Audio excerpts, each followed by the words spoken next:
Governor Mark Sanford says his mistress is his soulmate and that he's trying to fall back in love with his wife. But is it possible to force yourself to love someone, especially when you admit your soulmate is someone else? Dr. Keith Abloh, forensic psychiatrist and Fox News contributor, joins me now. And Dr. Belisa Vranich is a clinical psychologist, and she joins us now as well. Thanks so much for being here. Thank you. Belisa, I want to start with you. My pleasure. He says he's trying to fall in love with his wife again. In your experience, is that possible? No, it's not possible to fall in love. You can decide to work on your connection at home. You can decide to be in love in a way that will keep the family together, but to fall in love, no. So is that what's happening here, Dr. Abloh? It's just staying together for the children. That is more what's going to happen as they move forward? No, look, I think that's a pessimistic attitude. In my practice, again and again, I've had husbands and wives rediscover what brought them together. Look, bottom line is it's very tough to maintain passion in the setting of familiarity. When you're with someone 10 or 20 or 25 years, it's really hard to have that romantic flame, but it can be rekindled, and people can rediscover their values, why they value one another more than someone else they've met with whom they have a very deep connection. Look, I think the governor here is giving America a kind of lesson on how you navigate very troubled waters in a marriage. And he's doing it with some raw honesty, and I don't think people know how to cope with it. Whoa, whoa, whoa, whoa, whoa. He's giving us a lesson? He's giving us a lesson in everything not to do. This has been a nightmare, hasn't it, Doc? Listen, I provoked this discussion intentionally because I know there are millions and millions of couples in America right now struggling with the same issue in their marriages. They don't know how to rekindle passion. They may have found someone else. This is an equal opportunity employer now between genders because women are straying as much as men. And let's be honest, we don't give journalists a litmus test, and we rely on big-name journalists to give us the truth, too. We don't go looking into their marriages. We should not be sniffing around in Mark Sanford's marriage. I hope he stays on as governor, and I hope he repairs his marriage. But Keith, hold on a second. We're not sniffing around. He keeps giving interviews to the AP and making statements about having found his soulmate in Argentina. Belisa, since he's found his soulmate, and he's admitted that, in your experience and in your practice, isn't that too strong of a tug away from your marriage? That's not a tug. There's not even a word for the verb, right? How he's getting pulled back to Argentina. And yes, you can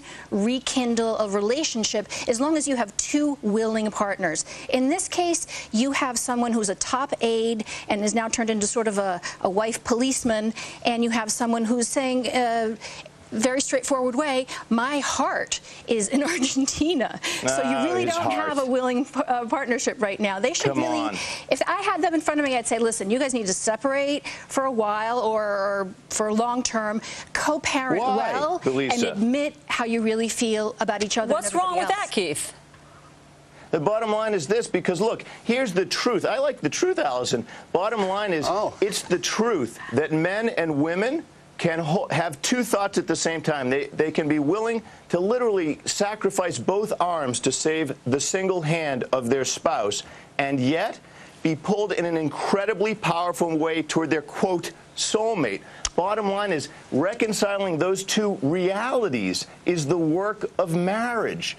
And Mark Sanford's a human being. He can lead through this, and he can save his marriage and find out that, you know what, God forbid my wife were sick, I'd still be driving her to the doctor every day. So I'm not going back to BA, to Buenos Aires. Belisa, let me ask you a question, because when Ms. Sanford first came out and was very independent, did not stand by the governor's side, and appeared to be walking away from this, so many women held her up as this is what women should do when entangled in these types of scandal.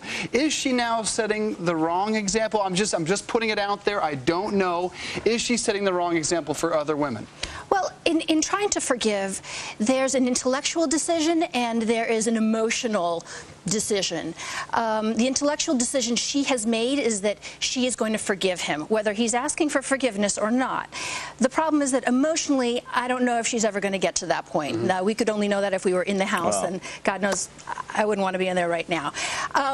She has stood by him in trying to set an example for the people of South Carolina. I can stand by my man. Can you stand by him too? And it's because she wants to save his job. I mean, if anything, she's thinking he's doing something that's foolish, and I really need to be the more thoughtful person who's got her head on straight as he's losing his mind a little bit. Keith, what do you think about her? No, not at all. Listen, we would never advise someone we care about, hey, you know what, the way you should select your mate? The person with whom you are most sexually attracted, that's it. That's who you pick. Bottom line is those people who walk away from their marriages because there's been an episode of infidelity, I question how deep their love was, how deep their commitment was, because these things can be healed. Bottom line is, look, there are big things in the world. Do you know that this couple wouldn't pay a moment's attention to what has happened here if, God forbid, one of their kids were ill?